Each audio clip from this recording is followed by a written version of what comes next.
ఏ విధముగా నువ్వు గ్రహించగలుగుతున్నావు? దేవుని వాక్యాన్ని నువ్వు ఎక్కడ ఉన్నప్పుడే, ఈ భూమి మీద ఉన్నప్పుడే, నీ ప్రారంభం నీలో ఉన్నప్పుడే వాక్యము శక్తి కలగని నువ్వు గ్రహించాలి. వాక్యము జీవము కలగని గ్రహించాలి. వాక్యము రెండంచెల ఖడ్గమని నువ్వు గ్రహించాలి. వాక్యము అగ్ని వంటిగా నువ్వు గ్రహించాలి. నువ్వు గ్రహించకుండా మరణిస్తే జరుగుతుందో తెలుసా?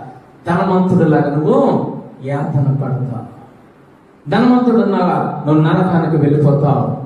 దేవాతి దేవుడు వాక్యమై ఉన్న దేవుడు, ఆది యందు వాక్యమై ఉన్న దేవుడు ఏ విధంగా మాట్లాడుతూ ఉన్నాడు ఈ లోకంలో మనుషులతో?